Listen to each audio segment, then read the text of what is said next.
calor. Devagar, atenção que o pessoal quer que está do lado lá.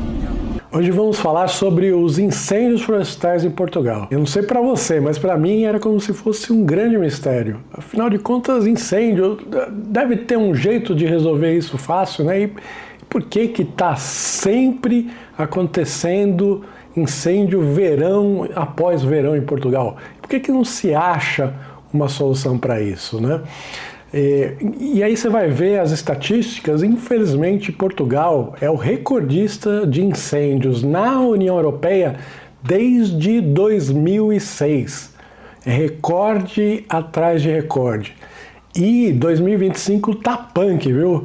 Você teve aí um só incêndio que durou 12 dias, que teve o maior tamanho já registrado de um incêndio em Portugal, que equivalia aí a 40% do tamanho da cidade de São Paulo. Imagina pegar São Paulo desde o centro até o sul da cidade e colocar fogo nessa parte da cidade, né? É um número impressionante.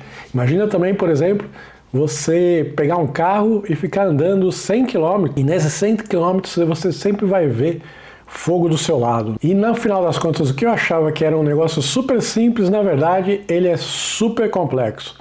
Então, para a gente entender as causas disso aí, eu separei em 4 fatores principais dos incêndios de Portugal. Os fatores são pessoas, clima, negócios rurais e o governo.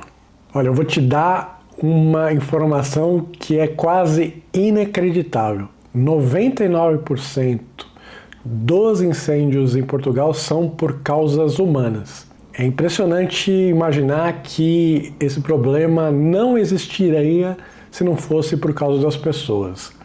Então começa com negligência. É a pessoa que joga uma pituca de cigarro no mato.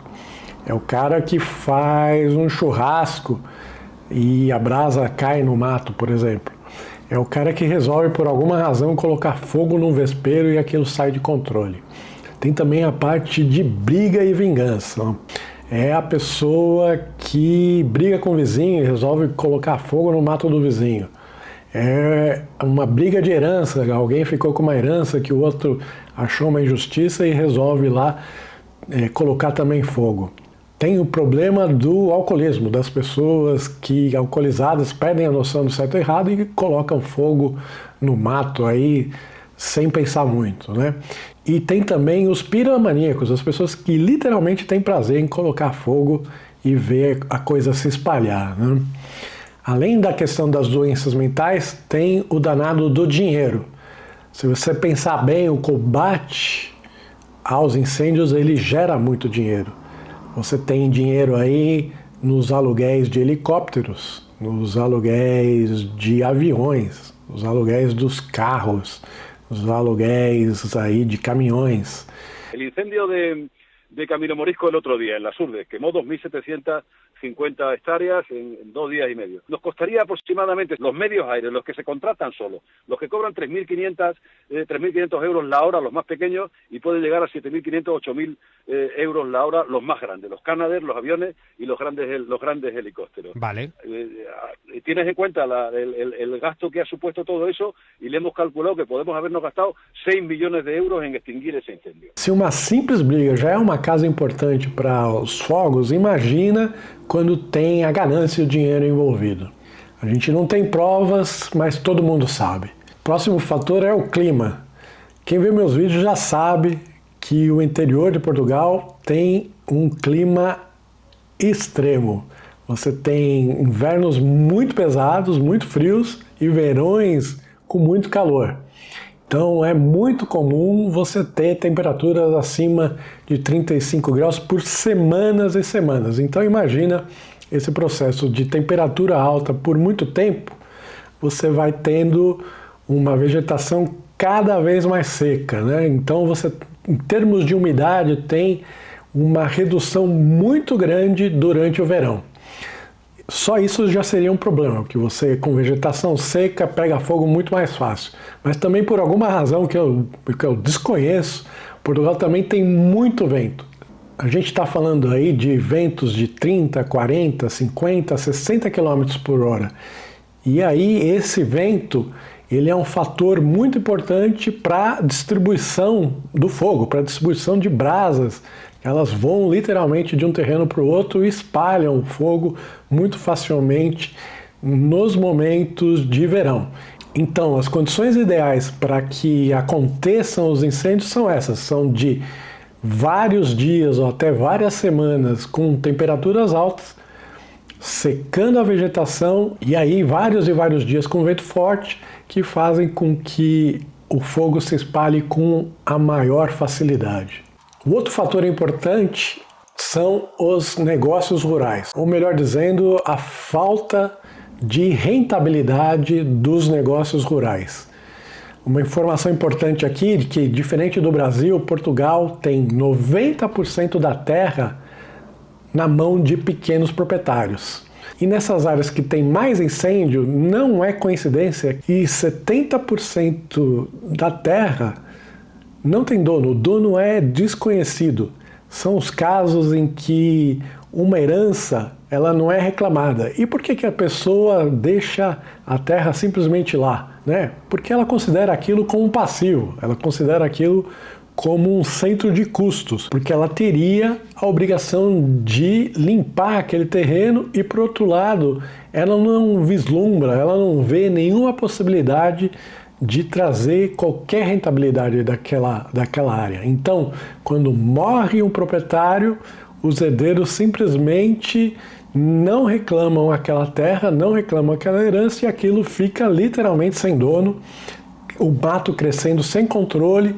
E aí é muito combustível, né? Combustível na forma sólida para ser consumida pelo fogo. Outro aspecto importante do negócio rural em Portugal é o tipo de plantação que é feita para ganhar dinheiro. Então, as áreas que efetivamente o pessoal consegue tirar algum dinheiro, elas estão repletas de pastagens, pasto para animais, e também uma floresta de rápido crescimento. Infelizmente, essa floresta de rápido crescimento, ela é muito inflamável. É uma floresta de eucaliptos, uma floresta de pinheiros e uma floresta de acácias. Esses são os tipos de árvores invasoras, elas não são de origem portuguesa, elas foram trazidas aí nos últimos séculos. Elas são invasoras, elas têm uma característica de serem espécies resinosas, pegam fogo muito fácil. E depois, pior que isso, elas se regeneram muito fácil.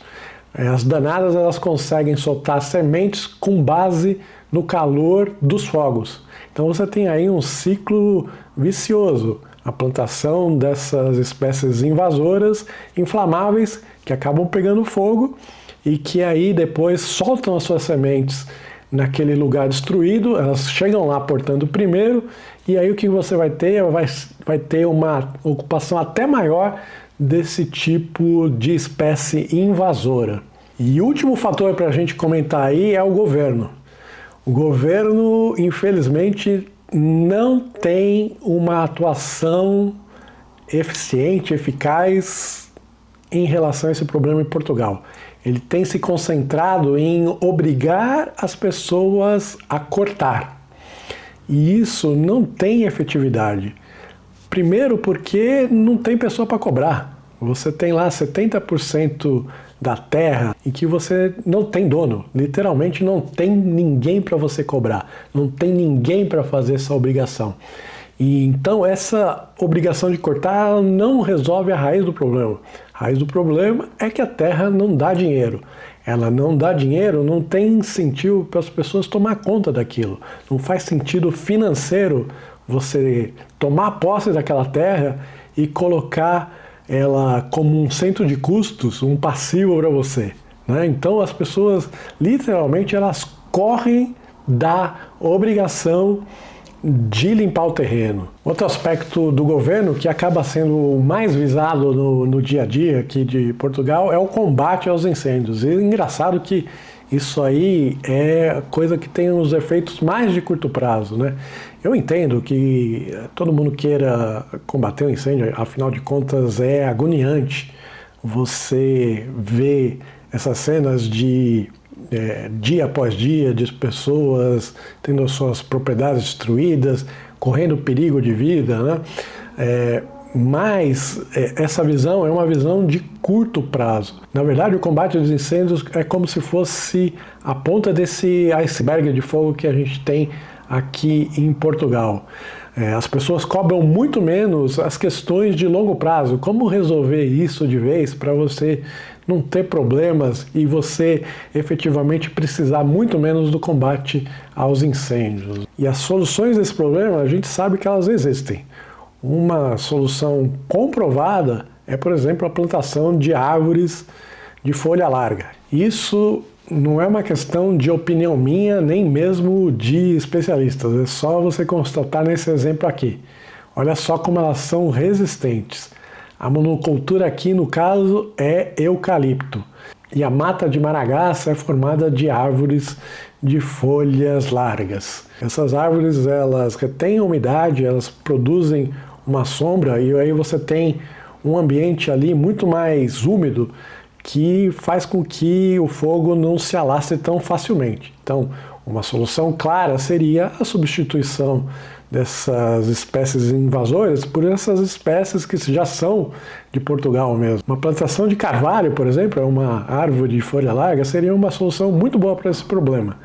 O que acontece é que esse tipo de plantação, ela exige uma visão de longo prazo, porque a gente está falando aí de no mínimo, uma árvore de folha larga vai levar de 10 a 15 anos para crescer, enquanto o eucalipto demora aí seus 7 anos, né? Então é uma competição desleal, de verdade.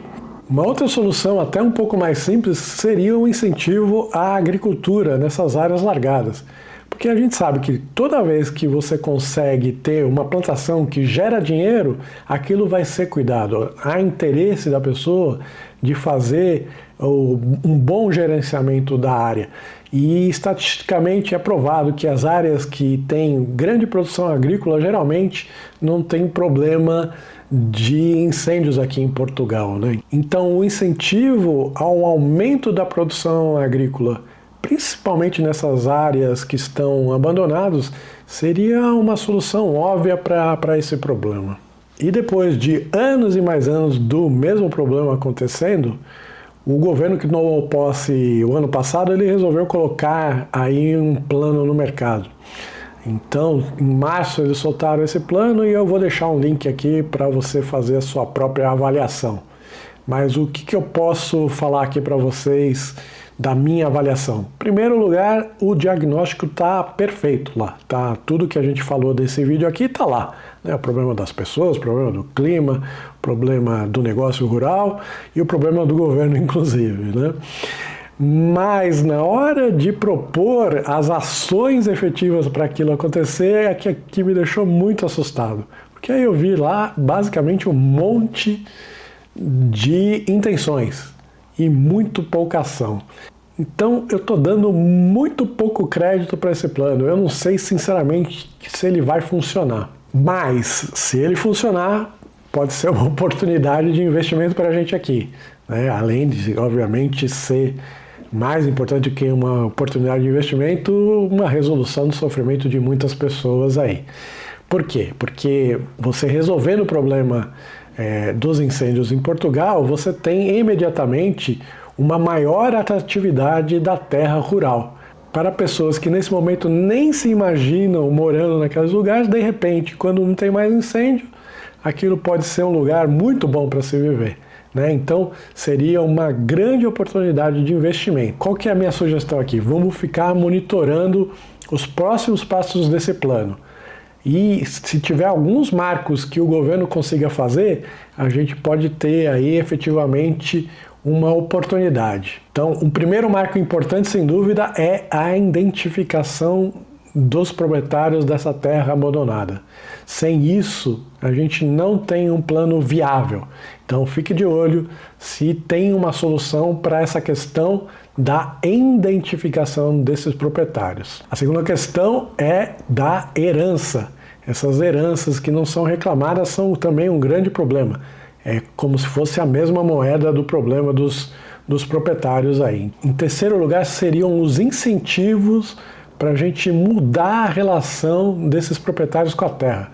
de eles passarem a ver essa terra como um ativo que gera dinheiro e não um passivo que é um centro de custos como é hoje. E por último também é muito mais difícil, eu considero muito mais improvável até, é a substituição da floresta incendiária, essa floresta de eucaliptos, de pinheiros, de acácias, por uma floresta de folhas largas ou então por uma nova fronteira agrícola. Isso seria também um ponto positivo que indicaria que o governo está indo pelo lado certo. Então, depois de tudo isso que a gente falou aqui, se ainda assim você quer comprar e dá para comprar com segurança nesses lugares, a gente precisa, antes de tudo, ter em conta algumas questões. Em primeiro lugar, que as cidades do interior são perfeitamente seguras. O problema é na parte rural, Então, aí já é um caminho seguro para você. Antes de investir, faça uma avaliação séria dos riscos de incêndio. Faça uma avaliação do tipo de vegetação que tem lá, do tipo de floresta que tem lá e como é que está a vizinhança daquele local. Lembre também da máxima que se já queimou um dia, vai queimar de novo se você não fizer nada. E aí, se você quiser ir em frente mesmo assim, faça um plano das mudanças necessárias. Lembra que o plano tem que ser sustentável financeiramente, ou seja, você precisa ou ter o dinheiro no bolso ou você precisa ter certeza que aquele lugar vai produzir o dinheiro necessário para você fazer o gerenciamento da terra, Lembra também que ou uma área agrícola ou uma floresta de folhas largas são opções viáveis para essa questão. No curto prazo, crie barreiras naturais contra o fogo, para que ele não entre na sua propriedade. E também crie barreiras ao redor da sua casa para o fogo não entrar na sua casa. Trace várias rotas de fuga e tenha um kit de emergência pronto para evacuação imediata. Não fique tentando apagar o fogo. As maiores tragédias aconteceram quando as pessoas demoraram para sair dos seus locais e encontraram as vias de acesso todas pegando fogo. Foi aí que aconteceram as piores tragédias de Portugal. Se você gostou desse vídeo, deixa aí seu joinha. Se você quiser ver mais vídeos sobre viver e investir em Portugal, se inscreva no canal. Muito obrigado pela audiência, desejo a você muita saúde e sabedoria. Te vejo na próxima. Tchau!